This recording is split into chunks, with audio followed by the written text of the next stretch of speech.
Dandavat Pranam, all glories to Srila Prabhupada. Thank you so much, Mataji, for joining in. Hare Krishna. Thank you so much, Mataji, for your warm association. Pranam, all glories to Srila Prabhupada. Thank you so much. This is Preeti Vilasni from California. Hare Krishna. Hare Krishna, Preeti Vilasni Mataji, Dandavat Pranam, all glories to Srila Prabhupada. Thank you so much, Mataji, for joining and giving your sweet association and for providing all of us this beautiful Sangha. Hari Bol, Hare Krishna. Welcome to the call. Thank you, Mataji. Hare Krishna, Mataji. Please accept my humble obeisances. All glories to Srila Prabhupada, all glories to Krishna, and all the devotees and little big brother. Hare Krishna. Hare Krishna. Hare Krishna, Komaliki Mataji, Dandavat Pranam, all glories to Srila Prabhupada. Thank you so much, Mataji, for joining and giving your sweet association. And nice to see you as always, Mataji. Hari Bol. Hari. Hari Bol.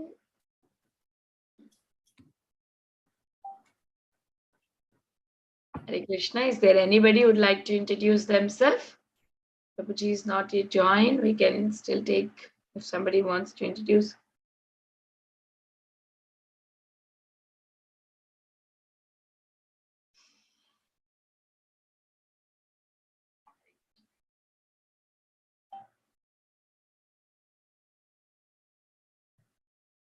Okay, I will chant. Jai Shri Krishna Chaitanya Prabhu Nityananda Shri Advaita Gadadhara Srivasadi Gaura Bhaktivinoda. Hare Krishna Krishna Krishna Hare Hare Hare Ram Ram Ram Hare Hare.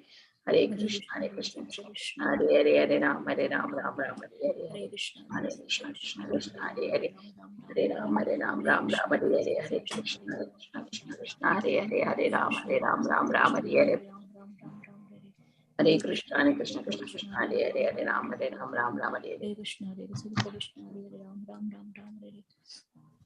Hare Krishna Hare.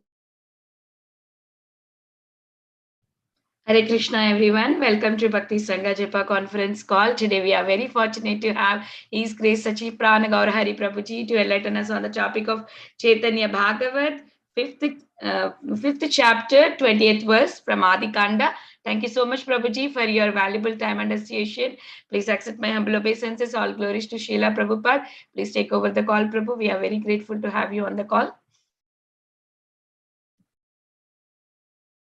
Prabhuji, you're muted. Sorry, Mataji. Is my audio okay now? Yes, Prabhuji. Perfect. Thank you so much, Mataji, for the introduction. And Hare Krishna, dear devotees. Thank you all for joining today to hear some nectarian Katha of Sri Chaitanya Mahaprabhu. I'm very thankful and grateful for being given this opportunity to speak a few words on Sri Chaitanya Mahaprabhu and purify myself. At any point of time, if the audio goes low, Mataji, just let me know. I will try to use my headset. Sure, I'll Prabhuji. start with Mangalacharan prayers. Om Agnana Timirandasya Gnananjana Shalakaya Chakshurun Militam Yena Tasmai Shri Gurave Namaha Shri Chaitanya Manobishtam Stapitam Yena Bhutale Swayam Rupa Kadamahyam Dadati Swapadantikam Vandeham Shri Guru Shri Yuta Padakamalam Shri Gurun Vaishnavamscha Shri Rupam Sakrachatam Sagana Raghunathan Vitam Tam Sajivam Sadvaitam Savadutam Parijana Saitam Krishna Chaitanya Devam Shri Radha Krishna Padan Sagana Lalita Shri Vishakan Vitamscha Namo Om Vishnu Padaya Krishna Preshtaya Bhutale Srimate Bhakti Vedanta Swami Niti Namine Namaste Saraswati Deve Gauravani Pracharine Nirvishesha Shunyavadi Paschatya Deshatarine Vancha Kalpatarubhyascha Kripa Sindhubhya Evacha Patitanam Pavanebhyo Vaishnavebhyo Namo Namaha Namo Mahavadanyaya Krishna Prema Pradayate Krishnaya Krishna Chaitanya Namine Gauratvishe Namaha He Krishna Karuna Sindho Dinabandho Jagatpate Gopesha Gopika Kanta Radha Kanta Namostute Taptakanchana Gaurangi Shri Radhe Vrindavaneshwari Vrishabhanusute Devi Pranamami Hari Priye Jai Shri Krishna Chaitanya Prabhu Nityananda Shri Advaita Gadadhara Srivasadi Gaura Bhakta Vrinda Hare Krishna, Krishna Krishna, Hare Hare, Hare Rama, Rama Rama, Hare Hare. Hare Nama, Hare Nama, Eva Kevalam, Kalau Nasteva Nasteva Nasteva Gatiranyada, Mukam Karoti Vachalam, Pangum Langayate Girim, Yat Krupa Tamham Vande, Shri Gurum Dinatarinam, Paramananda Madhavam, Shri Chaitanya Ishwaram. Hare Krishna. Once again, dear devotees, thank you so much for giving me this opportunity. We know we progressively study from Bhagavad Gita, Bhagavatam, Chaitanya Charitamrita, Chaitanya Bhagavat, and Chaitanya Bhagavat and Chaitanya Charitamrita are the highest, topmost scriptures for us. Bhagavatam itself is very difficult to understand. Prati shloke prati akshare nana arte kahe. Bhagavatam is mentioned in it's mentioned that each verse and each word of Bhagavatam has many meanings, very difficult to understand and digest unless we have the mercy of our superiors, our gurujan, acharyas, our senior devotees. It's very difficult to understand. So Chaitanya Charitamrita and Chaitanya Bhagavat are even more difficult to understand. So I have no qualification to speak, I have no understanding, but since I have been instructed to speak by Her Grace Preeti Vilasini Mataji, I'll make an attempt to speak a few words. Jaya Jaya Shri Chaitanya Jaya Nityananda Jaya Dvaita Chandra Jaya Gaura Bhakta Vrinda Jaya Jaya Shri Chaitanya Jaya Nityananda Jaya Dvaita Chandra Jaya Gaura Bhakta Vrinda Jaya Jaya Shri Chaitanya Jaya Nityananda Jaya Dvaita Chandra Jaya Gaura Bhakta Vrinda. Srila Krishnadas Kaviraj Goswami in Chaitanya Charitamrita, glorifying Srila Vrindavan Das Thakur and the writings of Srila Vrindavan Das Thakur, he says, Ore Muda Loka Shuna Chaitanya Mangala, Chaitanya Mahima Yate Janibe Sakala. He is calling all conditioned souls of Kali Yuga, he is saying, O Mudas, O fools, just read Chaitanya Mangala, which was originally Chaitanya Mangala, which became Chaitanya Bhagavat, written by Srila Vrindavan Das Thakur. So, Krishnadas Kaviraj Goswami, he says, all of us should read Chaitanya Bhagavat. And what happens by reading Chaitanya Bhagavat? He says, Chaitanya Mahima Yate Janibe Sakala. If you understand this book, then you will understand the glories of Sri Chaitanya Mahaprabhu. So, there's so many, this just one verse itself has so much inner deep meanings. One thing is Muda. Srila Krishnadas Kaviraj Goswami, he uses this word Muda. Even if we see lectures of Srila Prabhupada, like Srila Prabhupada uses this word fools and rascals a lot. And somebody who does not understand the mood of Srila Prabhupada or who is not really part of ISKCON, for them it's very difficult to digest this word Muda or fools or rascals. But our superiors, our acharyas or our seniors, they explain that, see, generally when our child does something wrong, we scold them. Sometimes we may use the word donkey or monkey or whatever, whatever pet names we like to use. We use the names and we scold our children. So same way, Srila Prabhupada, Srila Krishnadas Kaviraj Goswami, all of them, they have this mood of a teacher, instructor, parent. They want all of us to become devotees, good devotees, fixed up devotees. So that's why to encourage, to show their affection to us, they use these words. We should not misunderstand this word Muda. because it can easily upset somebody and they may go away. But that's not the intention here. The intention is we have to see the affection. So that is one thing. And then the second thing is Srila Krishnadas Kaviraj Goswami, when he is writing Chaitanya Charitamrita, he is instructing all the audience of Chaitanya Charitamrita and the others, everyone to read Chaitanya Bhagavat. So with this, our acharyas explain that Krishnadas Kaviraj Goswami is accepting Srila Vrindavan Das Thakur's writings. That means he is accepting the parampara. He is adhering to the parampara. See, if we come in a particular parampara and if we don't honor, if we don't respect, if we don't acknowledge the writings of our previous acharyas, then we cannot be considered to be part of the sampradaya.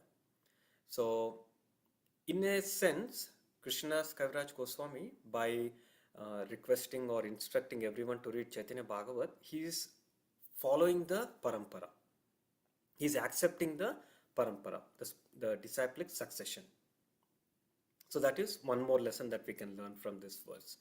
And another lesson, which is more important, is Krishnadas Kaviraj Goswami says, Chaitanya Mahima Yate Janibe Sakala. By reading this book, Chaitanya Bhagavat, one will be able to understand all glories of Sri Chaitanya Mahaprabhu. All the glories of Sri Chaitanya Mahaprabhu. So there are so many sweet pastimes in Chaitanya Bhagavat, in Chaitanya Charitamrita as well. But by reading Chaitanya Bhagavat especially, we read a lot of pastimes, very nectarian pastimes, easy to understand, less heavy on philosophy, and more rich and blissful pastimes of Sri Chaitanya Mahaprabhu are written in Chaitanya Bhagavat. And Srila Bhaktisiddhanta Saraswati Thakur, he says that one should not give up worship of Sri Chaitanya Mahaprabhu and worship Radha Krishna individually. Srila Bhaktisiddhanta Saraswati Thakur, he instructs that we should worship Chaitanya Mahaprabhu and Radha Krishna together. And if we worship them individually, independently, like just Chaitanya Mahaprabhu or just Radha Krishna, then Srila Saraswati Thakur, he says that we cannot become advanced. For us, as part of Gaudiya Sampradaya, for us to advance in the path of bhakti, we should worship them together. So that is the instruction. So that's why when we read Chaitanya Bhagavat, we understand the glories of Sri Chaitanya Mahaprabhu and we will be able to worship in the proper way according to our acharyas. And one more thing, I remember reading in the past, Bhaktisiddhanta Saraswati Thakur actually promoted Chaitanya Bhagavat more than Chaitanya Charitamrita. And the reason is that Chaitanya Bhagavat is more nectarian from a story standpoint. Even a common man, even an uneducated man will be able to digest Chaitanya Bhagavat. But Chaitanya Charitamrita has little bit philosophy which not everyone will be able to understand and digest. Even children can read Chaitanya Bhagavat and relish. So that's why Saraswati Thakur, initially he used to promote Chaitanya Bhagavat for new people. So that once they understand the pastimes, once they get attached, then they can read the philosophy of Sri Chaitanya Mahaprabhu in Chaitanya Charitamrita. So today's chapter, very beautiful and nectarian chapter. It describes one of the pastimes that Sri Chaitanya Mahaprabhu performed. It is about Chaitanya Mahaprabhu eating the offerings of the mendicant. Chaitanya Mahaprabhu performed so many pastimes, and our acharyas explain that he is continuing to perform his pastimes even today. And if one is fortunate enough, they can witness those pastimes. The pastimes of Sri Chaitanya Mahaprabhu and his personal associates are eternal. Same way we hear about Sri Radha Krishna also. Even Jagannath Baladev, Subhadra Maharaj, Sudarshan Maharaj, they continue to perform their leelas. Only qualified, fortunate devotees are able to see it. Srila Vrindavan Das Thakur, he says in the Madhya Kanda, he says, Adyapi Seilila Kare Gaurarai, Kona Kona Bhagyavan Deki Bare Pai. He says that Adyapi Seilila Kare Gaurarai, Nitya Lila Kare Gaurarai. Sri Gaurarai, he is performing his pastimes eternally. But then what is the problem? Kona Kona Bhagyavan Deki Bare Pai. I heard this verse from Bhakti Purushottam Maharaj several years ago when he was speaking at Atlanta, and I got attracted and I got attached to this verse. Kona Kona Bhagyavan Deki Bare Pai. It's only few fortunate souls, they are the only ones who are able to see and witness these glorious nectarian pastimes of Sri Mahaprabhu. We know in Bhagavad Gita, Sri Krishna says, Yada yada hi dharmasya glanir bhavati bharata apyuttanam adharmasya tadatmanam srujamyaham. And he says, Paritranaya sadhunam vinashaya cha dushkrutam dharma samstapanarthaya sambhavami yuge yuge. Krishna gives various reasons why he appears in this material world. When there is a decline in religious principles, when there is predominance of adharma, to deliver the pious, to annihilate the dushkrutina, the demons, the miscreants, to establish the principles of religion. Like this, Krishna gives various reasons why he appears in every millennium. But our acharyas explain, these are not the primary reasons. These are secondary reasons. So that's why our scriptures are like layered. Initially, we learn something, and as we advance, we learn more, and as we advance more, we learn more. So I remember when I came to ISKCON, my level of understanding of the path of bhakti is different. And now, as I've stayed for a little bit of time in ISKCON and practiced some aspects of bhakti, my understanding is a little bit more, and definitely as we progress, it will become more richer, we go more deeper, and we can relish more. So in Srimad Bhagavatam, and another reason why Krishna appears,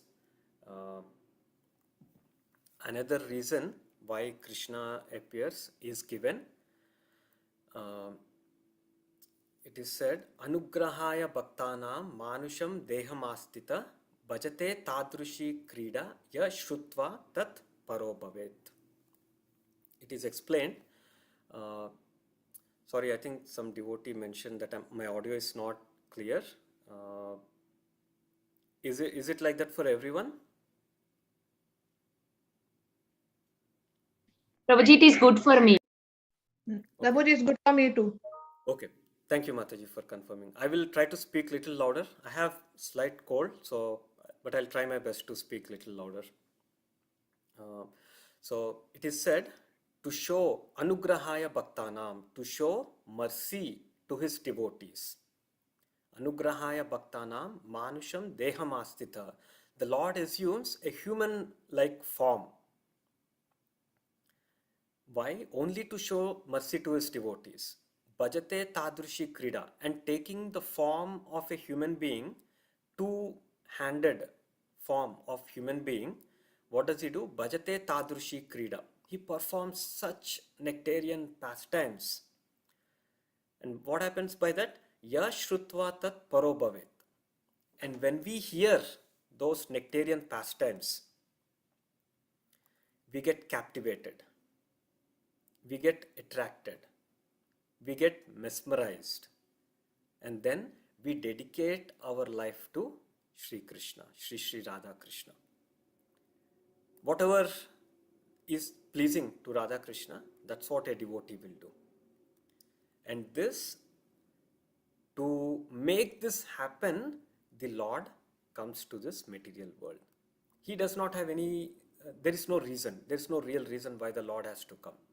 If he has to establish dharma, he can send his great devotees.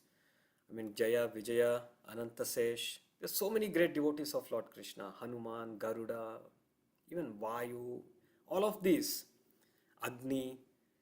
These great personalities are sufficient to establish dharma.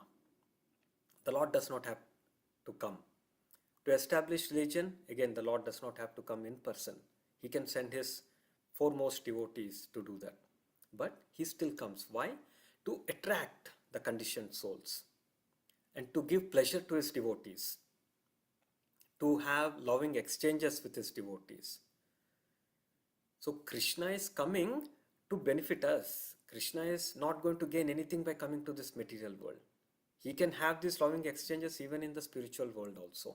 But to please his devotees, Krishna is taking this effort. He is making this effort.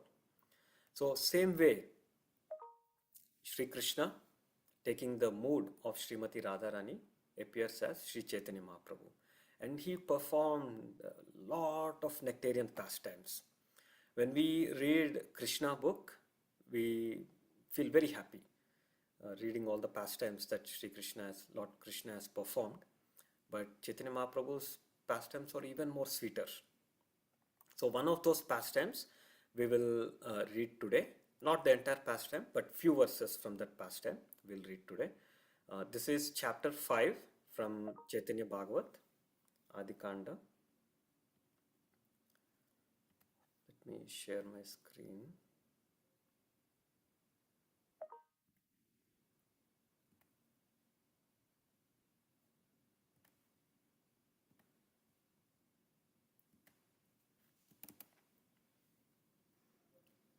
Hare Krishna, can someone confirm if you are able to see my screen? Yes, Prabhu, we can see that. Okay.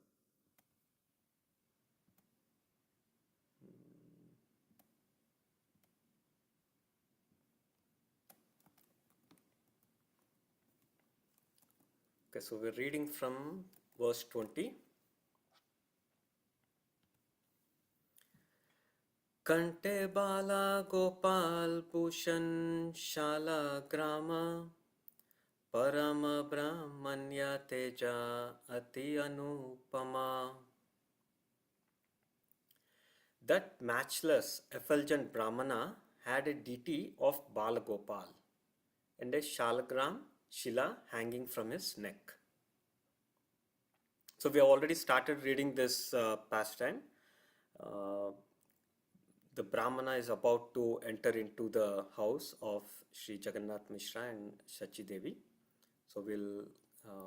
So in this verse particularly it is explained that the Brahmana, who is very effulgent, had a deity of Balagopal and a Shaligram Shila hanging from his neck. The phrase Kante Balagopal indicates that the Brahmana carried his worshipable deities of Balagopal and Shalagram hanging from his neck as his ornaments. So in Western countries especially, we see the parents, they tie a wrap to the front and they carry their baby. I don't know, most of us, if we are parents, we must have had that experience. So that, we can keep our hands free. Even in India, I've seen people tie the baby in the back with a cloth, with a sari or some sort of big cloth. They tie the baby in the back so that their hands are free and they can continue to work. So in the same way, this Brahmana mendicant, he loved his Gopal deity and Shalagram. And just to keep them always with him, as he's a traveling mendicant, he wanted them to be with him, and he basically tied as a necklace both the Shaligram Shila and Gopal deity to his neck. And one word that is used here is Bhushana. Bhushana means ornaments. Sometimes we wear a necklace with a pendant, with a locket. We have Narsimha pendant, Radhanam pendant, Radha Krishna pendant, like that. So many pendants exist, so many lockets exist. So same way, this Brahmana, he is wearing the topmost ornament, which is this Balagopal deity and the Shaligram Shila. He's wearing them as ornaments hanging in his neck. And this should not be misinterpreted. It is not that he is using the deity and Shaligram Shila as an ornament. No, he is respecting them. And one more phrase that is used here is effulgent. Parama Brahmanya Teja. This Brahmana is very effulgent. we hear from the scriptures, we read from Srimad Bhagavatam also, that a devotee becomes naturally effulgent. He is naturally, he is liked by everyone. Especially this happens when one follows the instructions of the scriptures, of the previous acharyas, and of our Gurujan, of our Shiksha Guru, Diksha Guru. And that way, when we follow all the instructions and when we eventually start loving Sri Radha Krishna, performing loving devotional service, then the devotee becomes very effulgent. So this Brahmana, out of love, is carrying his Ishtadev, his Gopal deity and Shaligram Shila. So he was effulgent because of that. It is due to his devotion, and this we will read in the next verse. In the verse 21, we will see how we know that this Brahmana is a devotee. We will see this in the next verse. But before we go to the next verse, I want to briefly speak about the Shaligram Shilas. Lot of devotees in ISKCON, especially I have seen, there is a misunderstanding among the devotees that Shaligram Shila is not worshipped in the Gaudiya Sampradaya. But actually it is not true. It is a misunderstanding. And also there is a more promotion of worship of Govardhan Shila, which is connected with Vraj. But Shaligram Shila is more connected to Vaikunta and Aishwaryamai worship. That's what there is some understanding. But actually it is not 100% correct. I was hearing a lecture by Sripada Indra Prabhu, and I believe Indra Prabhu worshipped more than 1,000 Shaligram Shilas. In Sripada Indra Prabhu, he was saying that it really depends on our bhav, our mood, our understanding, and the way we approach Shaligram Shila in the Vidhi Marg or in the Rag Marg. See, there are several proofs where in the Gaudiya Sampradaya we see devotees worshipping Shaligram Shilas. For example, Advaita Acharya. You know Advaita Acharya, he was worshipping Shaligram Shila, and it is mentioned that one of the reasons why the Lord appeared as Sri Chaitanya Mahaprabhu is because of the loving service that Srila Advaita Acharya performed to his Shaligram Shila. And then we also know Sri Jagannath Mishra also worshipped a Damodar Shila, Damodar Shaligram Shila. And then even Nanda Maharaj also worshipped Shaligram Shila. And most importantly, we know all of us love Sri Radharamanji in Vrindavan. We know he appeared to Gopal Bhatta Goswami, but how did he appear? He appeared from a Shaligram Shila. We know the story where Lord Chaitanya Mahaprabhu appeared to Gopal Bhatta Goswami and he instructed him to go to Gandaki river and get some Shaligram Shilas, and through that get Sri Mahaprabhu's mercy. And you know, Gopal Bhatta Goswami, he went to Gandaki river, he got 12 Shaligram Shilas, and one of the Shaligram Shila transformed into Radharaman. So this is how, you know, the Shaligram worship is there in our line, in our Sampradaya. It is not new. Same way, there are Dwaraka Shilas also. Dwaraka Shila, generally people relate it to Dwaraka, like worship in the mood of Rukmini and the queens of Dwaraka, but it is not necessarily true. It is explained that, I think Indra Prabhu was only mentioning that some devotees worship Dwaraka Shila even as Radharani also. And so like this, there were so many stories that Indra Prabhu was mentioning. Even Govardhan Shila also, they are worshipped in different moods. A Govardhan Shila is worshipped as Krishna, a Govardhan Shila is worshipped as Balaram ji, Govardhan Shila is worshipped as Radharani, and it is explained that Gopal Bhatta Goswami got 12 Shilas. And one of the Shaligram Shila turned into Radharaman. So the Goswamis of Radharaman temple, they actually got one Govardhan Shila, and they worship the 11 Shaligram Shilas plus this one Govardhan Shila together forming 12 as Dwadasha Gopal. So here Shaligram Shila is being worshipped as Dwadash Gopal also. So, and Govardhan Shila is being worshipped as Gopal, Dwadash, one of the Dwadash Gopal. So like that, the mood in which we approach the Shila is how the Shila will reciprocate. Even even in the Krishna Balram temple, in front of Krishna Balram deities, if we observe, there are two Govardhan Shilas, and they are worshipped as Krishna Balram. So Govardhan Shila is not just used to worship as Krishna, even as Sri Balram also. So like this, it depends on our mood. And Sripad Ayandar Prabhu was also mentioning that Srila Prabhupada, when Srila Prabhupada gave 2 Shaligrams to Kuladri Prabhu in New Vrindavan. In New Vrindavan, in the beginning days, Srila Prabhupada wanted them to worship Shaligram Shilas.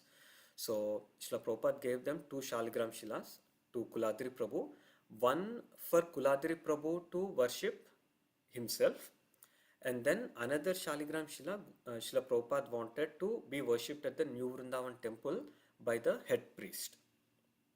And at that time, the head priest was none other than Srila Radhanath Swami Maharaj. And Srila Prabhupada instructed them how to worship.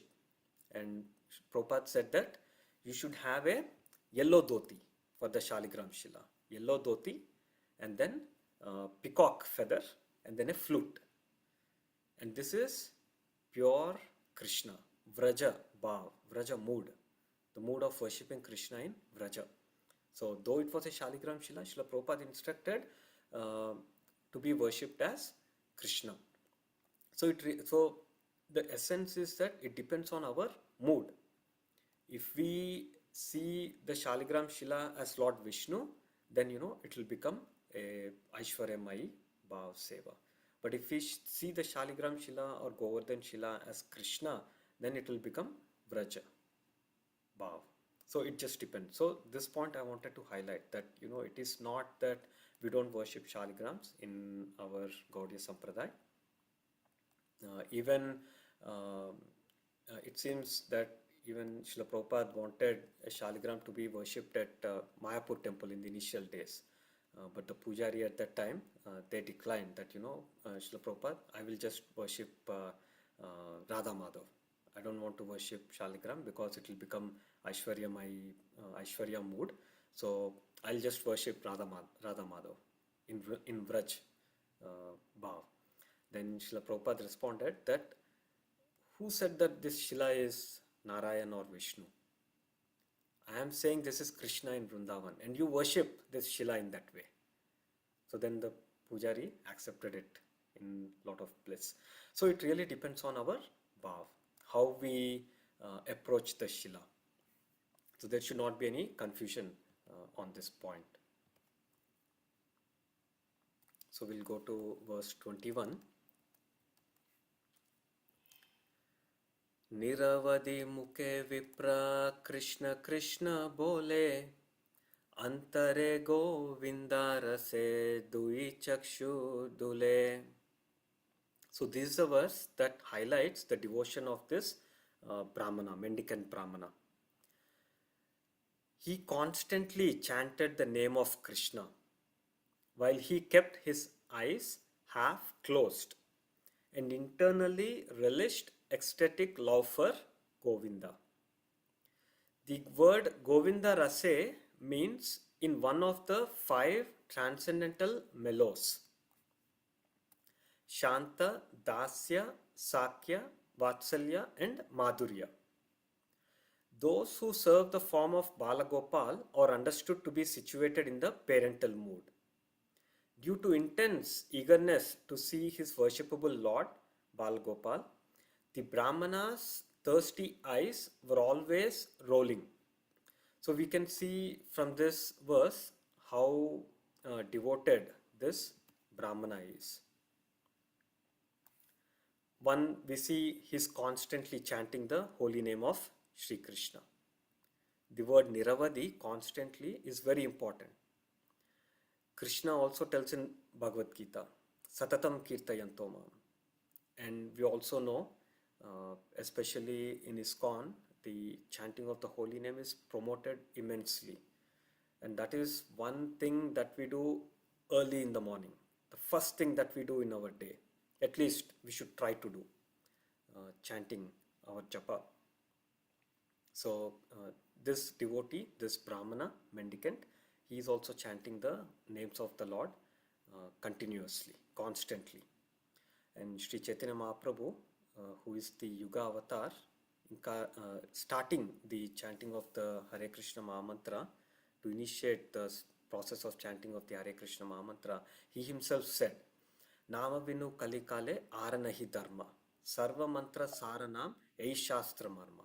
Sri Mahaprabhu, he said that Nama vinu kalikale aranahi dharma. There is no other religion, there is no other religious principle in Kali Yuga other than chanting of the holy name. And then he says, Sarva mantra saranam. The sar, the essence of all mantras, of all Vedic hymns is what? Nam, the holy name. And then he says, Ei Shastra Marma, the marma, the purport of all scriptures is what? The holy name. Like this, there's so much glory of holy name. Krishna mantra hoite hobe samsara mochan, Krishna nama hoite pabe Krishnera charan. By taking the holy name of Krishna, we can easily attain the charan of Sri Krishna. We can easily attain the lotus feet of Sri Krishna. We can get out of this material world, samsara mochan. We can obtain freedom from this material existence, and we can easily obtain the lotus feet of Sri Krishna. So like this, there is so much glorification of the holy name, and the essence is always remembering Krishna and never forgetting Krishna. Smartavyo satatam Vishnor, na vismartavyo na jatuchit. We should never forget Krishna and always remember Krishna. And all the religious principles, instructions, whatever instructions we receive or principles we follow, all of these are actually subservient to these two principles. And Srila Prabhupada mentions that the process of chanting helps us in remembering Krishna. We can remember Krishna consistently, constantly, continuously, only if we are able to chant constantly. So this is a very important statement. By constant chanting only, we can remember Krishna constantly. So we can gauge ourselves how much we remember the holy name, how much we are able to chant the holy name. That much we can gauge, we can understand that much we can remember Krishna. I was hearing one lecture by Radhesham Prabhu some time ago. It was about Bhagavad Gita. He said one nice thing. He said, Haath mein kaam, work with our hands, mukh mein naam, chant the holy name with the mouth, tongue, and then man mein Ram. In the heart, we remember the Lord. So, haath mein kaam, mukh mein naam, man mein Ram. Nice way that he put all these principles in one simple verse that we all can remember.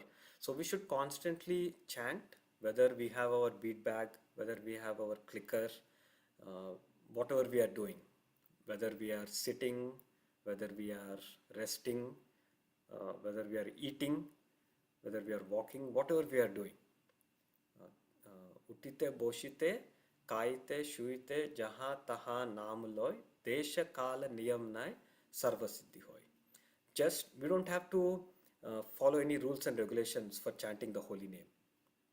We don't have to worry about the time, place, circumstance.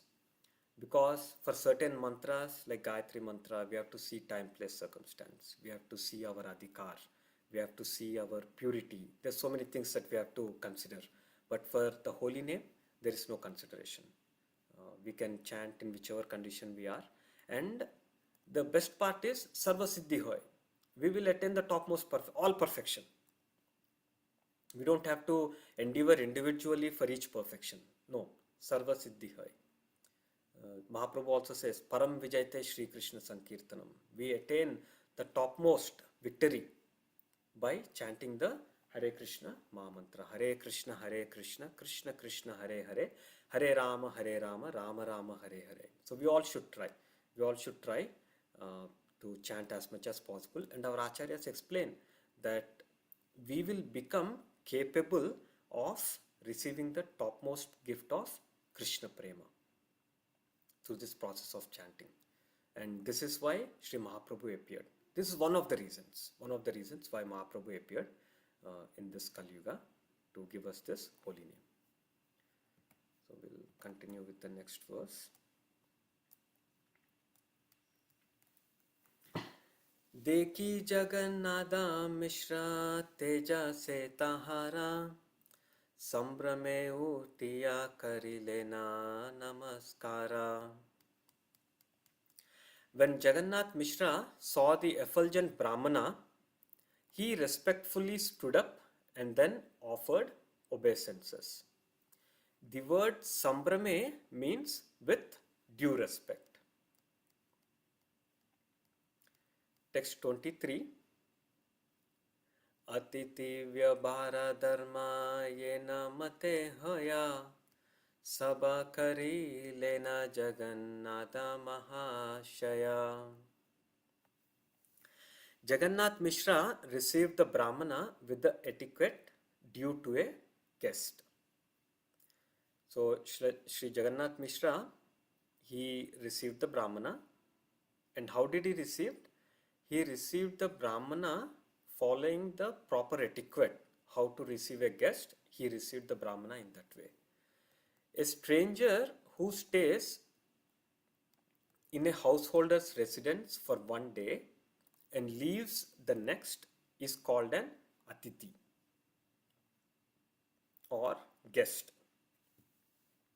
The householders have the opportunity to serve such guests for only one day. It is the Vyavahara Dharma or rule of etiquette for a householder to serve his guests. Honoring guests is as good as serving the spiritual master.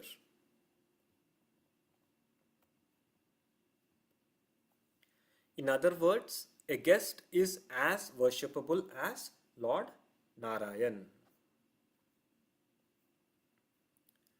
So we'll see some important points from this verse. So according to the Vedic culture,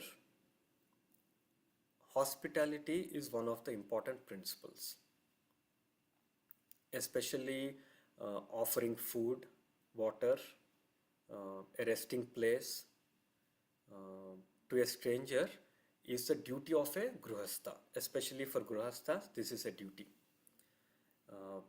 Even we see within our ISKCON devotee families also, we see when some devotees are traveling to a new place, we open our house whenever possible. It may not be possible for everyone, but when possible, if possible, we open our homes to allow devotees to come and stay with us who are traveling for few days. Especially in Atlanta, we see that happening quite often. Again, I live in Atlanta, so that's why I know about Atlanta. I'm sure it will happen in other places as well. Recently, my Guru Maharaj, Srila Jayapataka Swami Maharaj, he came to Atlanta to bless all of us. And at that time, we were hosting some devotees. Like several of our devotees here, they opened their homes to host devotees that were traveling. And very soon, we will be celebrating Panyati festival as well. Jagannath Rath Yatra and Panyati festival. And I hope and pray that all of you are able to visit the festival. And again, at that time also, there will be accommodation provided. So hope you all will be able to attend. So one more word that is mentioned here is Atiti. Tidi means time, and Atiti means without a set time. You know, this word is common in India. We use this word Atiti for guests. Atiti Devo Bhava, one statement that we all hear, Atiti Devo Bhava. The scriptures say that Atiti, a guest, should be treated as God. And but these days we see people, it's not really, the concept is not followed, because whenever somebody is visiting, they call us before itself. You know, they say that I'm coming at such and such time. So then, you know, that becomes Atiti. It's not Atiti anymore. It's not, the time is set. So then, you know, it is not Atiti. So we'll be prepared to receive the person, whoever is coming. But in the olden days, it was not like that. The people, they just come whenever, you know, and there's no communication also, mechanism to communicate in the olden days. So people just used to travel and just enter their relatives' home. And the relatives also, they're ready to receive the guests.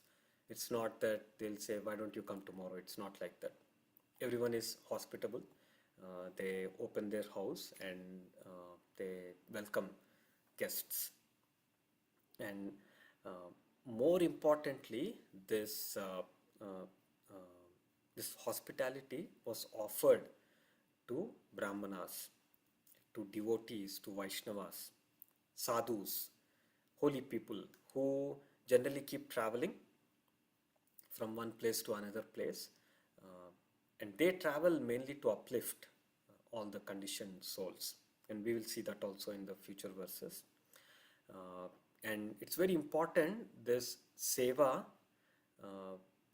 we will use the word Vaishnava seva generally, but generally seva is very important. It's not that we serve only those who are devotees, or those who are well educated, those who are advanced in devotion. It's not just like that. We should serve one and everyone. Whether one is poor, whether one is rich, whether one is educated, not educated, whether one is a devotee, new devotee, old devotee, initiated devotee, not initiated devotee, Uttamadhikari, Madhyamadhikari, Kanishtadhikari, non-devotee, whoever it is, we should be polite. We should try to serve them to our capacity, in their best interest. We should not serve in a way expecting something in return. We should serve one and everyone. And our scriptures also say that we should do at least 3 things. If we are not able to do a lot of service for somebody who's coming to our home, at least we should do 3 things. What are they? Sweet words. Speak nicely. See, check their welfare, how they are doing.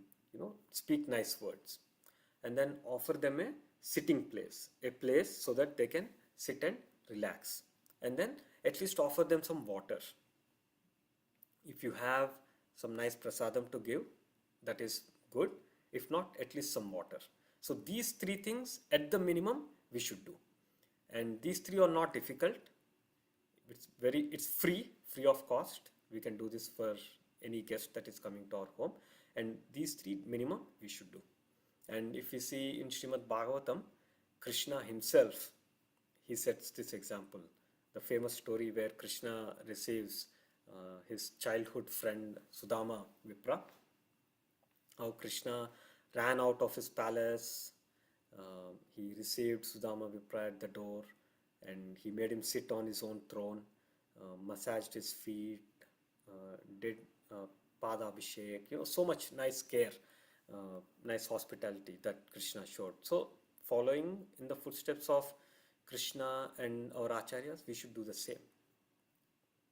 So we should do this for everyone, not just friends, relatives, devotees, not like that. We should treat everyone nicely. And one of the reasons why our scriptures say that we should treat even our even non-devotees or our enemies as nicely, because so that they will forget their animosity towards us.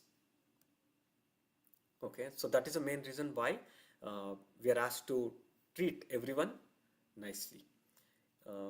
We hear in the lectures that during Kurukshetra war, during the day, Pandavas and Kauravas were fighting, right? They were engaged in ferocious battle.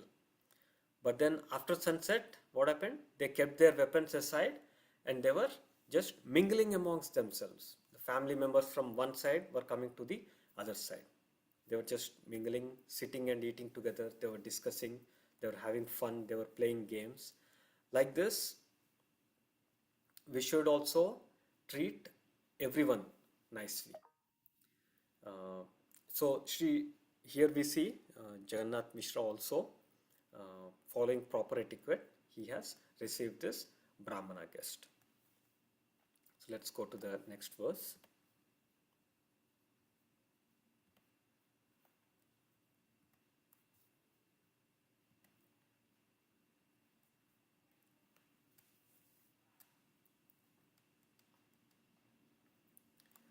आपने करिया तना पादा प्रक्षालना वसिते दिलेना ani uttama asana.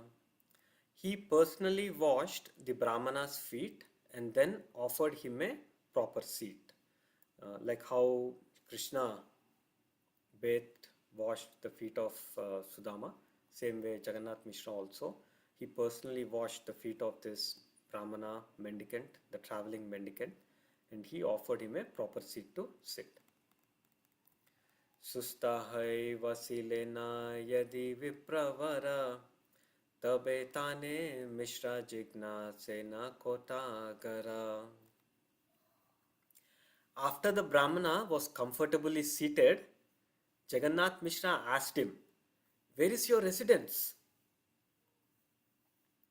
So because Jagannath Mishra did not know anything about this Brahmana, so just natural inquisitiveness, first he made sure the Brahmana was comfortable.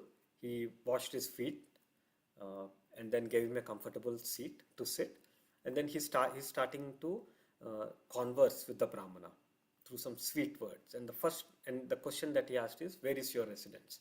And I remember that one of the reasons why we wash the feet of devotees, one reason is specifically in this context, I remembered that this mendicant is traveling, and in those days people did not have shoes, so naturally the feet will bear most of the pain. So by washing with cold water, I think I heard this in Srila Gaur Govind Maharaj's lecture, by washing the feet, by massaging the feet, especially with cold water, it seems the stress and strain, the pain will go away. So that is why the feet are washed. Same, that is why even Krishna washed Sudama Vipra's feet. Verse 26. Vipra bole ami udasina deshantari chittera vikshepe matra paryatana kari. Paryatana means travel, wander. So the Brahmana replied, "I am a wandering mendicant. I go wherever my restless mind takes me." The word udasin means renounced or desireless. The word deshantari refers to one who travels to places other than his birthplace. The phrase vikshepe matra means with agitation, disturbance or anger. So we see here the Brahmana is calling himself as chittera vikshepa. His chitta is disturbed. His mind is disturbed. His consciousness is disturbed. So that's why he's traveling. And then he's also saying that he's udasin, that means he's renounced, he's desireless. And then he's saying deshantari. See, in the previous verse, Jagannath Mishra asked, "Where are you from? Where is your birthplace?" So that is why he's saying deshantari. I'm not I'm going to places outside of my birthplace. I'm traveling to places other than my birthplace. So these are some important words. And see, though the Brahmana is saying that his mind is agitated, we should not think that, this is not a devotee. He's a madman, or he's a nomad who does not have any home. So he's just traveling from one place to another. No, it's not like that. We will see in the next verse, it's clear why this mendicant is not a mad person. Text 27. Pranati करिया मिश्रा बोले ना वचना जग तेरा भाग्य से तो मारा पर्यटना. So this is the reason why he is traveling. Jagannath Mishra knows this. Jagannath Mishra is saying, with folded hands, Jagannath Mishra said, your traveling is for the benefit of the world. Your traveling is for the benefit of the world. Jagannath Mishra, being the son of the being the father of the Supreme Lord, he knows the truth. He said, "O Brahmana, you are not traveling because you are mad. You are not traveling because you are renounced. Devotees like you travel for the benefit of people like me, for the benefit of this world, especially for the benefit of Gruhastas." So we'll read the purport. Very nice verse from Srimad Bhagavatam 10th canto. The meaning of the second line of this verse is found in Srimad Bhagavatam canto 10 chapter 8 verse 4. Mahadvichalanam runam gruhinam dinachetasam nishreyasaya bhagavan kalpate nanyata kvachit. O my Lord, O great devotee, persons like you move from one place to another not for their own interests, but for the sake of poor-hearted grihastas, householders. Otherwise, they have no interest in going from one place to another. So this verse was actually spoken by Nanda Maharaj. This verse was spoken by Nanda Maharaj to Gargamuni. So we know in the 10th canto, Gargamuni comes to see Nanda Maharaj on the request of Vasudev Maharaj. So that's when this verse is spoken. So we see Nanda Maharaj speaking to Gargamuni, and here Jagannath Mishra is speaking to this traveling mendicant. So nice parallels here. So this in the purport of this verse 10.8.4, Srila Prabhupada states that Krishna is Atmaram. He is Purna. We see even in Sri Ishopanishad it says, Om Purnamada Purnamidam Purnat Purnamudachyate Purnasya Purnamadaya Purnameva Vishashte. So Krishna is complete. Krishna is perfect. Krishna is full. Krishna is whole. And Krishna is fully satisfied. Atmaram. He does not need anything from this material world to become satisfied. Right? Krishna is happy in the spiritual world, but yet he appears in this world. In the beginning we were seeing that he comes to please his devotees. Krishna's mission, Krishna's goal is to please his devotees. That is his mission. That's why he comes. So same way, the devotees also have a mission. The devotees' mission is to carry forward the mission of Krishna, carry forward the mission of our acharyas. Though the devotees are self-satisfied, we see in the life of Srila Prabhupada, Srila Prabhupada was very comfortable. He was a sannyas, he was living in Sri Radha Damodar temple in Sevakunj in Vrindavan, very comfortable, very respectable. He was doing his bhajan very nicely. And all of us would love to be in that position. and he did not desire anything. He was not in need of anything from this material world. Yet he traveled.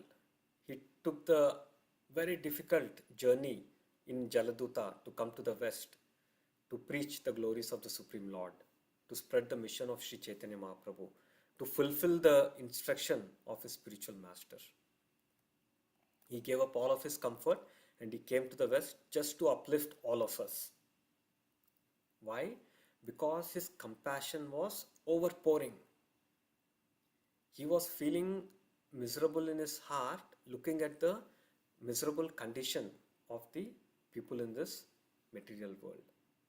And he wanted to do something to deliver all of us. So that's the reason why Srila Prabhupada came.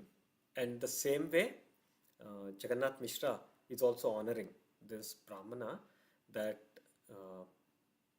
you are saying that you are traveling because your mind is restless, but no, I don't think that is true.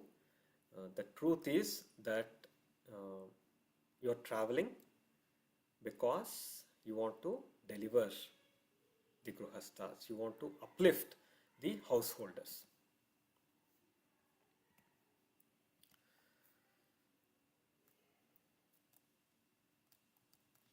Text 28. विशेषता आजी अमार परम सौभाग्य आज्ञा देहा रंदनेरा करी गया कार्य. Today I am especially fortunate. Please order me and I will go arrange for your cooking. So Sri Jagannath Mishra, he is feeling very fortunate because on this particular day, the Brahmana visited his house, Srila Jagannath Mishra's house. So he was naturally feeling very fortunate. And see, because devotees, they don't go to everyone's home, right? All of us can just think, when was a senior devotee at our place?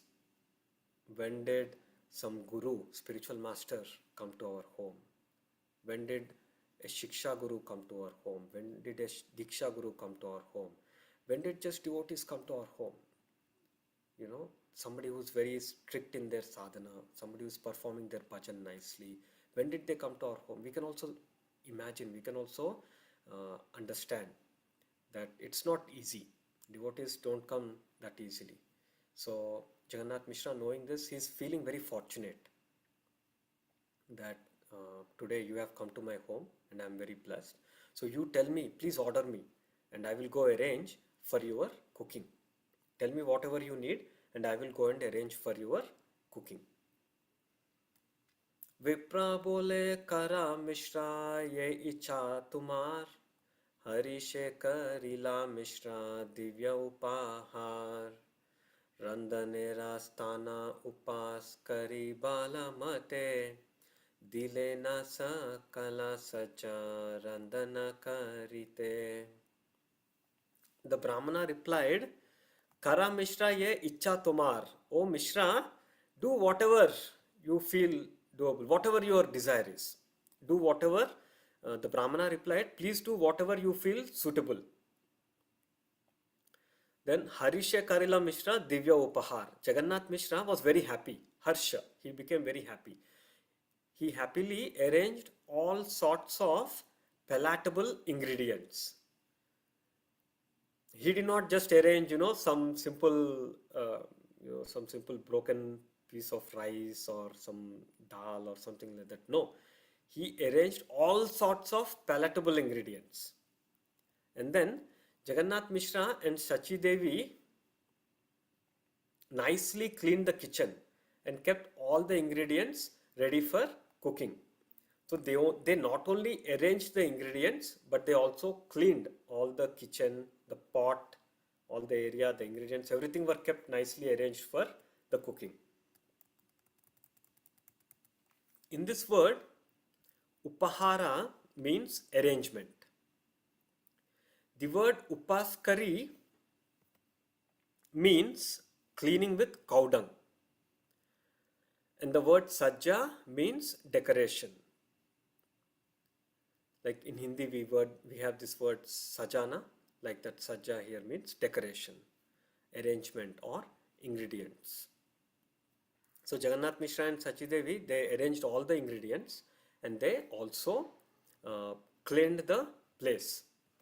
They cleaned the place and they decorated it very nicely so that the Brahmana can come and cook. So based on the Brahmana's desire, Jagannath Mishra was ready to serve the Brahmana.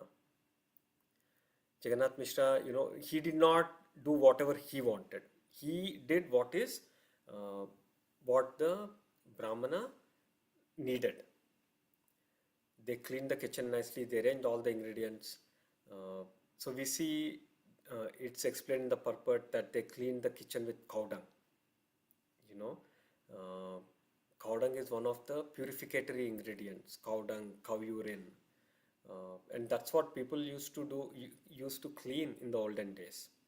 And now if we talk about cow dung or cow urine, people are not favorable at all. Even in India, people think it is untouchable. Very sad state. And they also arranged nice palatable ingredients for cooking. So one thing we can learn from this is that Brahmanas and devotees, especially very advanced and senior devotees, they don't eat in everyone's home. They are very particular where they eat. They are very particular what they eat, who made the boga, who cooked the boga. They're very particular. They don't eat from everyone's hand. Especially, I know there are some Brahmanas back in India. When I was in India, I know some families. They never ate in others' homes. They ate in their own home. Whatever they cooked, they eat only their cooked food. And some, like this particular Brahmana, his desire was that he cook for himself. He cook on his own, and then offer it to his Balagopal deity and Shalagram Shila. And then after the deities were offered, then he used to honor. So that much attachment he had for his deities, and he had so much loving affection, seva bhav towards his deities. He wanted to cook on his own and then offer to the deities. So this Brahmana is a very advanced devotee. How many of us really, insist on cooking for ourselves and then offering and then eating the prasadam when we travel to others' homes? We don't. Again, it may be difficult, and even if we are given the opportunity, most of us will not take that opportunity. We are okay to eat whatever we get. So we have to be, as we make progress, we have to be very careful. Recently, a devotee was here. He was speaking about annadosh, that there is something called annadosh, where the contamination of our consciousness happens through anna, through the food that we eat. So we have to be very careful to understand the source of the food item that we are eating, especially whether it is offered or not. Firstly, is the food offerable? And then if it is offerable, then was it offered properly? Was it cooked properly? All of these are very important for us to protect our consciousness. Sometimes we see devotees offering food items prepared from the store. And I've clearly heard that that's not the right approach. If it is not avoidable, then it is okay, but generally that is not recommended. If we talk, personally with some of our superiors, they clearly say, no, that's not the right thing to do. So this Brahmana was following all of these principles nicely. So Jagannath Mishra and Sachidevi, they made all the arrangements so that this Brahmana could cook nice palatable dishes and offer to his deities, Balagopal deity and Shalakram Shila. So I will stop here. I want to thank all of you for listening patiently and for giving me this opportunity today to speak some Harikatha. It's very difficult to get an opportunity to perform bhakti, and after taking to the path of bhakti, to stay on the path of bhakti is even more difficult. And then even more difficult is to understand the Lord, understand his pastimes, and to speak about the Lord. It's very difficult. So in my conditioned state, I'm sure I have made so many mistakes. So please forgive me and please bless me so I can make improvement. And if you have liked or not liked whatever I've spoken, either way, please bless me and please pray for me so that I can improve in my bhakti. Hare Krishna. Vancha kalpatarubhyascha kripa sindhubhyev cha patitanam pavanebhyo vaishnavebhyo namo namaha. Srila Prabhupada ki jai, Ananta Koti Vaishnava Vrinda ki jai. Hare Krishna, Prabhu. Thank you so much. It was such a nice, soothing, very, very wonderful class. Felt very good to hear about deity worship, about Shalagram Shilas, different Shilas, the mood of the devotee, cooking of the Brahmanas, everything. I think everything was very wonderfully outlined, Prabhu. Thank you for your beautiful insights and very, very well done class. Thank you, Prabhu. Very thankful. Thank you. Hare Krishna. Hare Krishna, Prabhuji. Please accept my humble obeisances. Such a beautiful class, Prabhu. As Priti Vilasni Mataji was saying, like how you were initially describing about how Bhagavatam and Bhagavad Gita is important. And then later you were talking about Chaitanya Charitamrita and Chaitanya Bhagavat, right? And how Chaitanya Bhagavat is very easy. Even a small kid can get it. And you were explaining about like how we have to welcome devotees and welcome guests when prior intimation. But nowadays culture has completely changed, as you said. Even to go to somebody's house for a tea party or anything, you just need to tell them before that we are coming, or we expect them to tell us before that, okay, we keep everything ready and we are available at home. So everything has changed, Prabhu. Yes.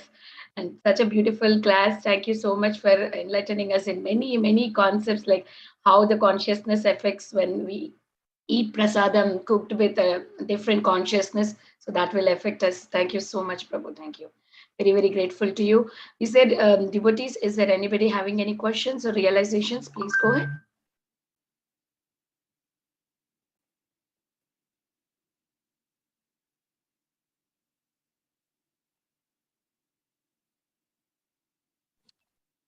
Hare Krishna Prabhu. Yeah, I just want to make sure that I heard properly that store-bought foods are not offerable. I think I've heard that before, but I just wanted to confirm that I heard you say that. Yes, Mataji, that is correct. Technically speaking, if you want to follow the principles of bhakti properly, then food that is cooked or prepared outside should not be offered to the deities. I mean, even if we offer, I've heard this clearly from authentic sources, that it will not be accepted by the Lord. And see, generally when we offer, what happens? We don't offer to the Lord directly. We offer it to our Guru. We offer it to the spiritual master, and the spiritual master offers to his spiritual master. And like that, in the disciplic succession, the food, the bhoga, eventually reaches Sri Sri Radha Krishna or Gaur Nitai, whoever our deities are. So it is explained that the Guru himself rejects the food. The Guru, when he sees that this food is not prepared according to the scriptures, Guru himself rejects the food. Guru may be being merciful, may accept it, but he does not offer to Krishna. Because Guru wants to offer the best to Krishna. See, let's say if I am not chanting my 16 rounds, will Guru Maharaj want to offer me to Krishna? Will Srila Prabhupada want to offer me to Krishna? No. Guru Maharaj, Srila Prabhupada, or Acharyas, all of us want to become perfect in our bhajan, in our bhakti. then we will be offered. Same way, even the food we offer also, it has to be perfect. I remember one nice pastime, Tamal Krishna Goswami Maharaj, all of us know him very well. He's very strict in his bhakti, the principles of bhakti, and his standards are very high. So in the, I think it was in the Dallas temple or Los Angeles temple, I don't remember exactly. He was the in charge of the temple, and he was very strict about the offerings that were happening. If the offerings was substandard, not up to his mark, he used to tell them, no, you cannot offer this. So the devotees know what Maharaj standards are, and they were cooking every day very nicely. Very nice offerings were being made. But once it so happened that His Holiness Tamal Krishna Goswami Maharaj was about to travel, and it was an unexpected travel, and it so happened that it was an Ekadashi. So there was no prasadam available when Maharaj was about to travel. So the devotees just gave him some simple fruits. But the devotee that was giving the fruits to Maharaj was scared. He was thinking that Maharaj would expect some special prasadam, some, at least some nice prasadam. So Maharaj did not say anything. He just accepted. He expressed his gratitude, and he was going. Then this devotee felt surprised, and he stopped Maharaj. He requested Maharaj, Maharaj, I have a quick question. Are you okay with this, these fruits? Then Maharaj said, yes, I'm fine. Then he said, Maharaj, I have a question. I know in our temple, when we offer to the deities, you make sure that the offerings are very high standard. But you are okay with the fruits. What is this? How do we understand this? Then Maharaj said, to me, I'm ready to eat, take anything. Even if you offer me simple prasad, I'm fine. But to Krishna, it has to be best. We cannot offer subservient, substandard, lower standard offerings to Krishna. And when does an offering become proper offering? When it is done with bhakti. And when when the food is cooked outside, where is bhakti there? There is only bhukti. There is only profit-making bhav in the food. The rasa that goes into the food is about making money. How can I become rich? How can I cut some corners and make more money out of this food? So outside food, personally, I am totally against it. I know a lot of devotees oppose this statement, but this is a standard that we should all come to. If we want to make progress in bhakti, we have to take some tapasya. We have to make some austerities. And these are simple austerities actually. If we see in the olden days, Dhruva Maharaj, what did he do? He was just living on water, leaf, air, no food at all. So, if we want to make progress, these are some, specifically food is very important. What goes into our mouth, the tongue, the food, and what comes out, the words, the eyes and the ears. These three are very important. The eyes, tongue and ear, these three are very important. If we make sure we are following spiritual principles, at least for these three, we can be rest assured that we will definitely achieve our topmost destination. Hearing pure Harikatha from pure devotees, our vision should be controlled.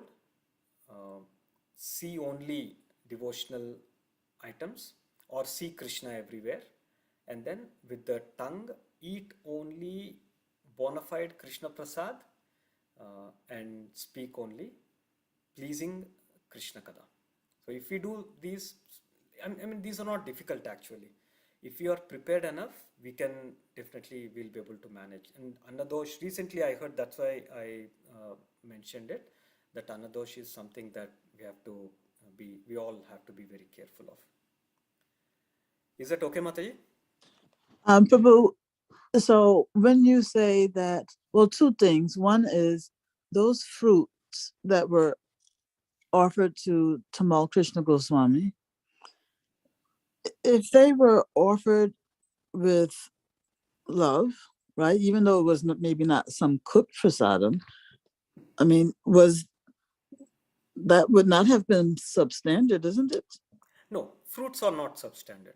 Fruits are fine. But what I was saying was, for the deities, Maharaj ensured that they were offered nice, opulent, cooked food. But would he not have wanted to offer fruits to the deities? No, fruits also. No. So if we say between fruits and cooked food, which is high? They're the same if they're both offered with love, no? Correct, correct. It is same, but then with the cooked food, there is more Energy, more parishram, effort. more energy. Yeah, your heart goes into it. But with the fruit, it's very difficult to put your heart in the fruit, right? You may offer it with love. I'm not saying it is not there, but when you strive, when you work hard to offer something to Krishna, Krishna feels the pleasure, and you will also feel the pleasure. Yeah. Okay. So that's clear. The other thing was when you said that, okay, if something that the guru might not want to offer to Krishna, he might accept himself because he's so magnanimous, right? The guru. So if he accepts it, right, what does that actually mean? That he accepts it, but he will not offer it to Krishna. What is the outcome of that? So it will still uplift us, Mataji, but by doing that, Krishna will not be pleased. See, we are the Guru. See, Guru is a pure Vaishnava. So by us taking the remnants of a pure Vaishnava, we will get purified. We will get Krishna Bhakti. So Guru in that mood set, he may accept our offering, but that's not the right way. We should not, knowing that it is not offerable, we should not offer. Yes. Okay. Yeah. But there may be situations when I know some devotees, they eat biscuits or cookies when they are traveling because there is no other food available. So, and they just chant Prabhupada Pranam mantra or Guru Maharaj Pranam mantra as a token of offering, and they eat. But we don't know how that biscuit or cookies were made.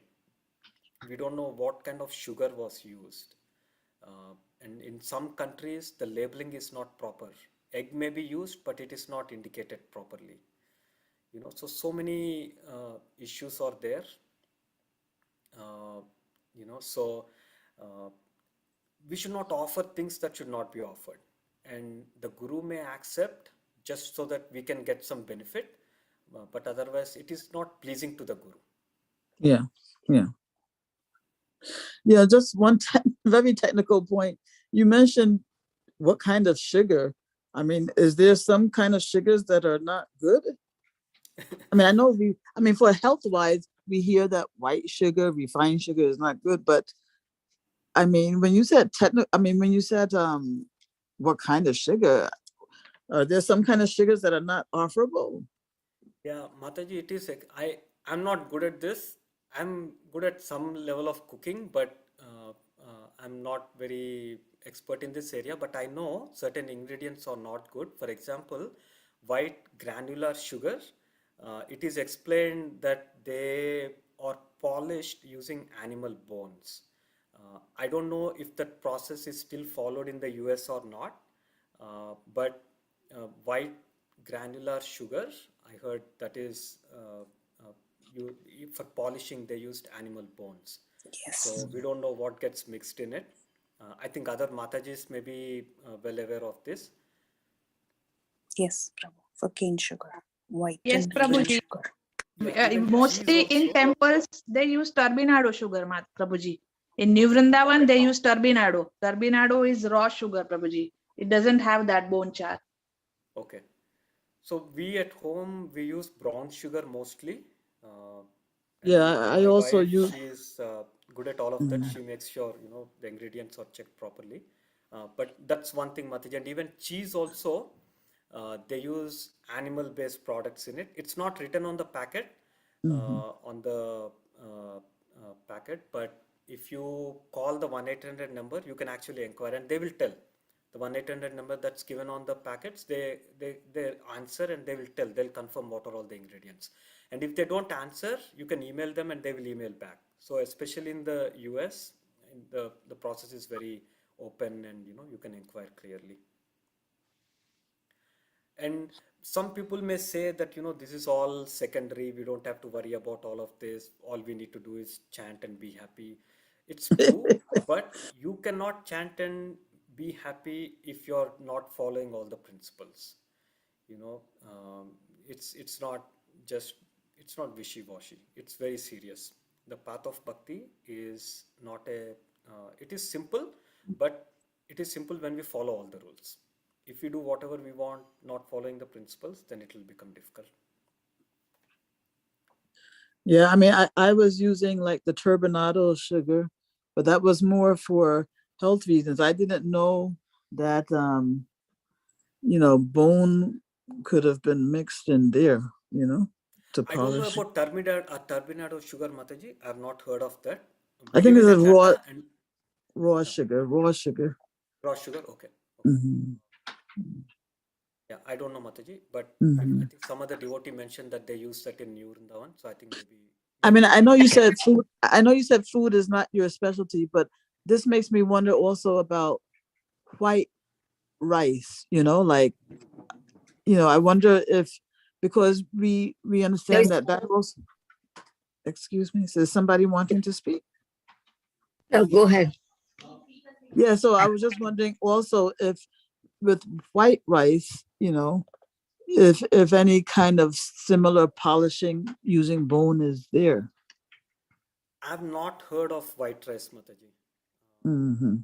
I don't think there is, but in sugar is when it's produced from the gur, but then it's kind of brown, very brown, dark brown. So then to make it white, they use the bone powders like that. So that's why we don't use fine. So turbinado sugar is the stage before they process to make it white. So that turbinado sugar is very rare. It's the same as a gur, but it's like in crystal form, crystallized form. Okay. Yeah. Thank you for Mataji, clarifying can I share that, some? Mataji.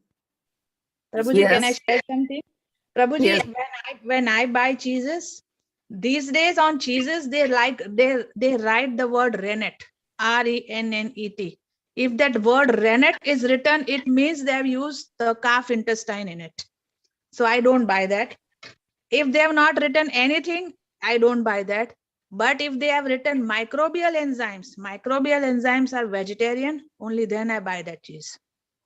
Yes, Mataji. I'm just sharing it with everyone. Okay, Prabhu. Thank you so much for sharing, Mataji.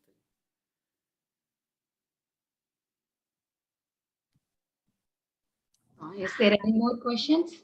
Yeah, Bhavatarini Mataji, please go ahead, Mataji. Hare Krishna Prabhu, please accept my humble obeisances. Prabhu, I'm Bhavatarini Radhika Devi Dasi. I just have a question. Prabhu, see, sometimes our members, they would like to cook for the Lordship and come during the classes. They sometimes when we give services to the initiated devotees, seeing that the new members, they also wants to take up the services, and they feel that we are discriminating because when we give them the service of bringing them the fruits or some juice or something, so they also want to cook something and bring, where some devotees, they are eating non-vegetarian at home, so we don't encourage. So how do we deal with this kind of situations where they are getting disturbed because of this? So Mataji, if I understood the question correctly, firstly, Mataji, please accept my obeisances. You are my superior.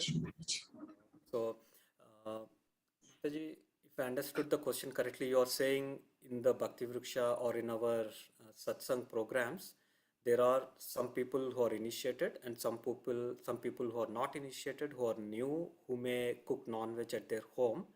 Yeah. Everyone wants to cook something and bring, but if we don't give an opportunity to the non-initiated devotees, they may feel discouraged. Is that the question, Mataji?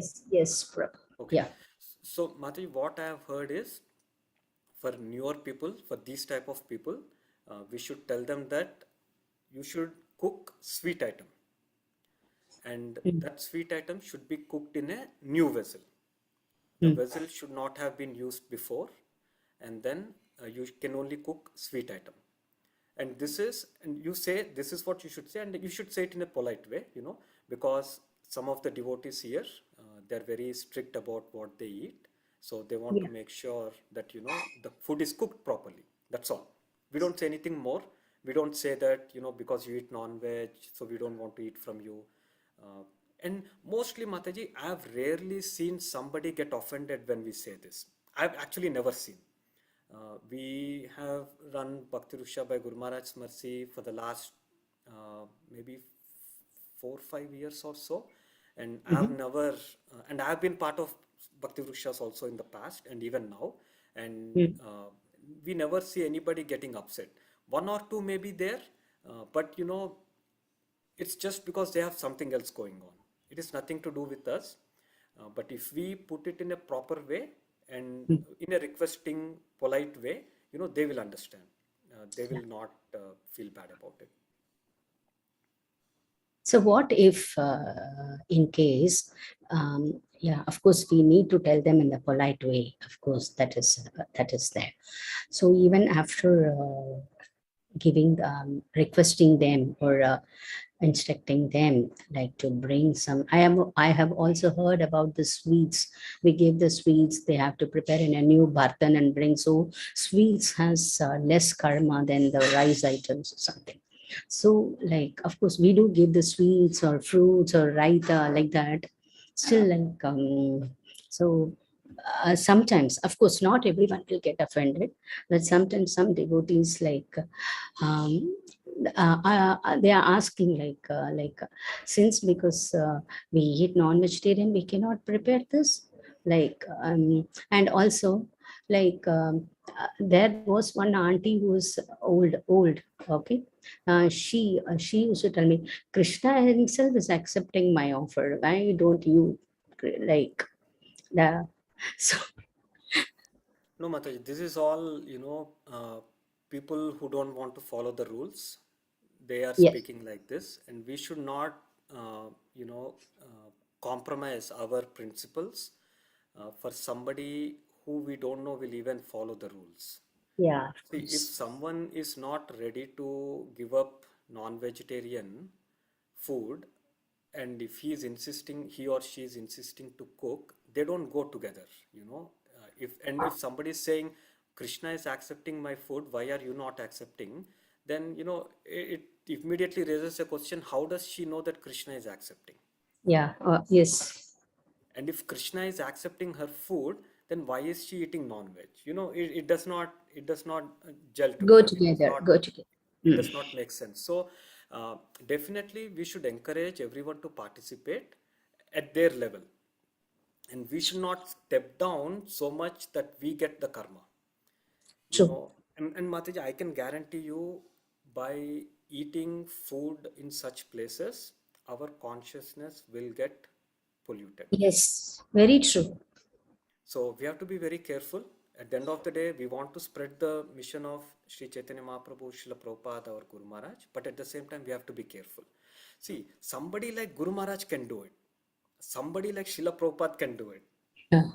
And even Krishna can do it, because they have the potency to digest. True. Guru Maharaj or Acharyas, Prabhupada, they have done so much bhajan that even Maya Devi cannot do anything to them.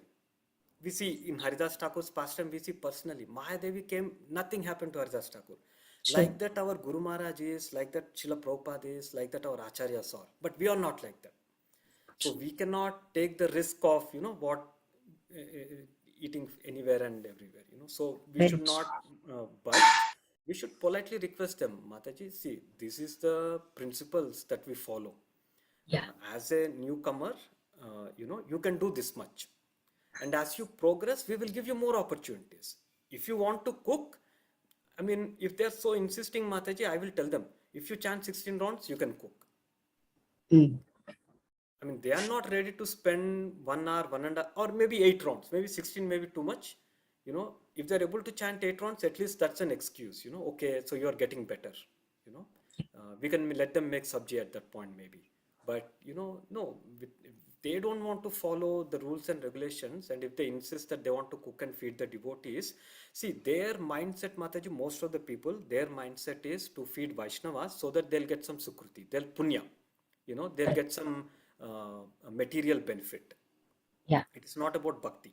It is about material. Most of the people, it's about material benefit only. So, I mean, we don't want them to get benefited materially. We want to we want them to get benefited spiritually.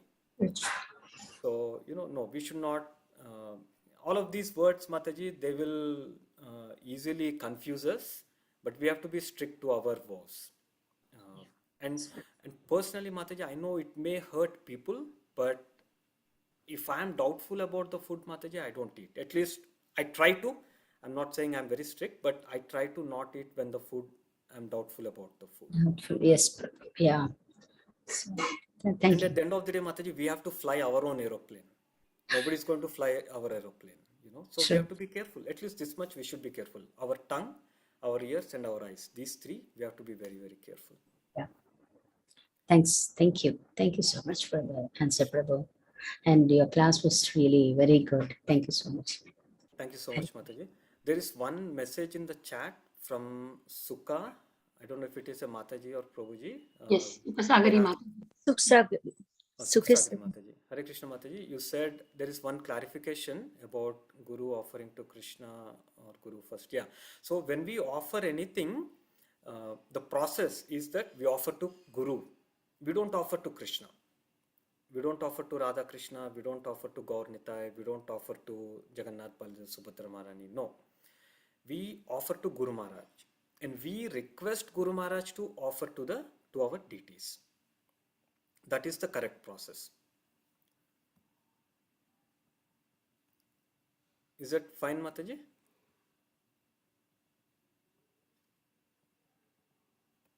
Upasagari Mataji. Maybe Mataji is working, Prabhuji. Okay, Mataji. Hare Krishna, So I think HG that's the Sacipran clarification Gaurahari. she needed. Hare Krishna, HG Sacipran Prabhu, Koti Dandavat Pranam. As usual, every time Prabhuji, you are given a class so sincerely, working hard to give us a Krishna conscious. Koti Dandavat Pranam. Srila Prabhupada, Srila Gurudev ki jai, Gopinath ki jai, Hate Jai Pataka Maharaj ki jai. Thank you, Sacipran Prabhu. Hare Krishna. Thank you so much, Mataji. You are very And you Prabhu. both are, you and Mataji both are cooking lots of prasadam because of last 2 years not getting association. But I have seen that both are cooking lots of prasadam and serving Vaishnava. Hari Bol Dandavat Pranam. Hare Krishna Prabhu, just to clarify something you said earlier, two things. One is, if a person, we're not sure about their standards at home, we should ask them to prepare something sweet, right? But why exactly is that safer? So the first option, Mataji, if they're okay with fruits, we should tell them to buy fruits. But I think the other Mataji was mentioning about cooking. They want to cook something. So if they want to cook, sweets are better because the ingredients used in the sweet are very minimum. They're very few. Sweets don't require a lot of ingredients, and the chances of contamination are less. But sometimes sweets contain eggs, Not if you make our like Vedic cookies, style like for sweets. example, cookies and cake, those are very often those are cooked with eggs among non-veg people.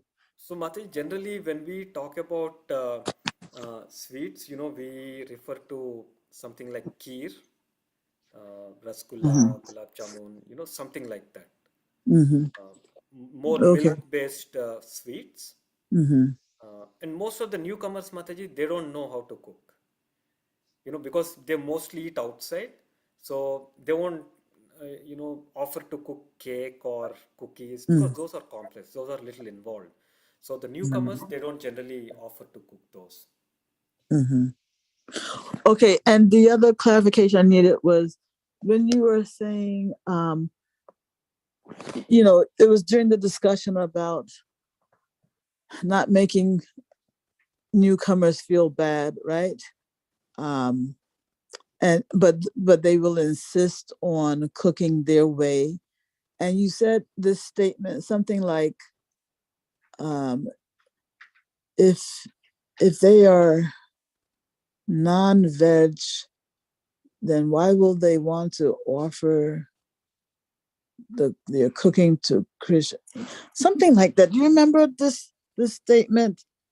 I couldn't understand properly why this was a contradiction. No, I think Mataji was saying that somebody who is cooking non-veg, Yeah, they also want to offer to Krishna. yeah. And she was claiming that if Krishna is accepting, why are you not accepting? Uh-huh. So, how does she, first of all, how does that Mataji know, that Mataji who is eating non-veg, how does she know that Krishna has accepted her offering? Mm-hmm. And my question is, if you are not able to give up non-vegetarian food, Mm-hmm. why do you want to even cook for the programs, for our satsangs? Every organization has some standards. If there is no standard, the organization will fall apart very quickly. Even our employment, our job, if we say, I will come in at 10 o'clock today, tomorrow I'll come at noon, day after tomorrow I won't come, the company will not survive. It will not perform. They will kick me out first. So, every organization needs some standards. So, ISKCON is an organization. Individually, we all are organizations. I am an organization. If I have to function, if I have to be successful, I have to make sure I follow what is necessary. And anywhere we budge or anywhere we fall behind, we will definitely fall away from the path. Okay, Prabhu. Thank you so much. Hare Krishna, Prabhuji. Dandavat Pranamam, all grace to Srila Prabhupada and Guru Maharaj. Prabhuji, is it okay if I ask you a small question, Prabhuji? Mataji, let's make this the last question. I'm actually late. Sorry, Prabhuji, forgive for the delay. Good. One last question, Mataji. Yes, Prabhuji. Prabhuji, actually, I'm a new beginner. Like I'm chanting since four years, but I'm offering prasadam. As you said, we have to offer to Guru Maharaj, but I didn't know anything about that. I know how to do the prayers with one devotee. He told me how to offer. So I offer whatever I could. I offer in front of Krishna, but I chant the prayer to the Guru and the Chaitanya Mahaprabhu and goes to Krishna. So I don't know how to offer, Prabhuji. Can you please explain how to offer the prasad? So in front of Guru I need to put, or in front of Krishna I need to put the offering?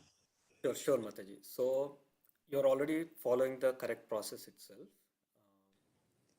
So when you say Guru Pranam, what Pranam do you say, Mataji? Srila Prabhupada Pranam mantra? Yes, Prabhuji. Yes. Namo Vishnu. So that's it. Yeah. If you are not initiated directly by a Guru, then Srila Prabhupada is your Guru. Actually, for all of us, Srila Prabhupada is our Guru. So we first recite Srila Prabhupada Pranam mantra 3 times, and then Mahaprabhu, and then Radha Krishna. So by doing that, what you're doing is you're actually requesting Srila Prabhupada to offer. Okay? So you're already following the process. If you do not say Srila Prabhupada Pranam mantra, and if you directly say Namo Brahmanya Devaya, then there's a problem. Because you're saying Namo Vishnupadaya, Prabhupada Pranam mantra, then you're following the right path. And then the offering itself, you put it in front of the altar. I don't know how your altar is arranged, Mataji. Your deities, how your altar is arranged. But you put it in front of the altar. It's more channeled for Radha Krishna or Gaurnitai, whoever you're worshipping currently. And you request. So generally what we do is we put 2 asanas. I'm giving little bit more elaborate. There is more elaborate than this, what I'm saying, but at a high level, we have 2 asanas and a place, a table sort of thing, and mat, and we request the Guru to come and the deities to come, and then we offer mantras. So it is not that, you are like putting it in front of Krishna or Prabhupada or anything like that. So you have an asana, and we don't have to do this elaborately, because it's time plus circumstance again. If you have all the arrangement necessary, you can do it that way, or else just keep the offering plate in front of your altar, and then you pray to Prabhupada to purify the offering, and then bless, and then offer it to the Lord. So that should be our consciousness, Mataji. Yes, Prabhuji, I have one more small thing. Like sometimes I work, Prabhuji, sometimes I don't get time. So in the mornings when I'm in a hurry, I'm doing only one time, like instead of doing 3 times repeating, sometimes I do 1 time. Is it okay, or you have to do compulsory 3 times? No, 1 time is okay, Mataji. And I know you said you are new, and you said you were chanting for 4 years. So those 2 statements don't go together, but I'm very happy that you are chanting for 4 years and you're offering, you're working, and then you're still trying to offer. So that's good, Mataji. You don't have to offer 3 times a day. If it is possible, do it. If it is not possible, but if you have a desire to offer 3 times a day, you can offer fruits also. Some dates, nuts. I don't know which place you are in, but in the West especially, we have a lot of fruits and nuts and a lot of facilities. So you can offer them as well. And if you have deities, 1 cooked meal is definitely compulsory. But if you don't have deities, if it is pictures, then it is okay. You don't have to necessarily offer cooked meal. But all of this, it is your heart. There are some standards, some rules, but then it's not that you have to stick to these, just only 1 offering a day or 3 offerings a day. It's not like that. Whatever your heart says you should do, but you should have a minimum. That's the key. I don't know if you have deities or not, but if you have deities, when we welcome deities, there is a minimum standard that we commit to. So I have Laddu Gopal, Prabhuji. Okay. So, there's some minimum standards that you should commit to, and you should try to perform that much every day. Thanks, Prabhuji. This one is in the morning. I just asked this one, instead of 3 times praying, you said we have to pray 3 times, right? Instead of that, can I do 1 time in the morning, or no? We have to do compulsory 3 times. That's what I was asking, Prabhuji. No, praying, I did not say 3 times, Mataji. I said the mantra.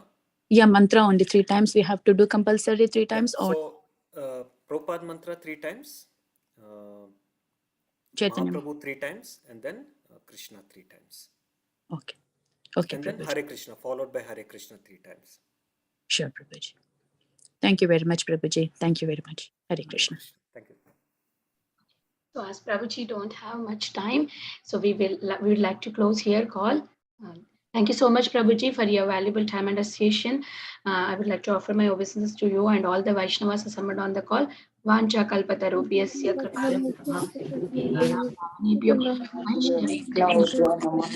Vaishnav Vrinda ki jai.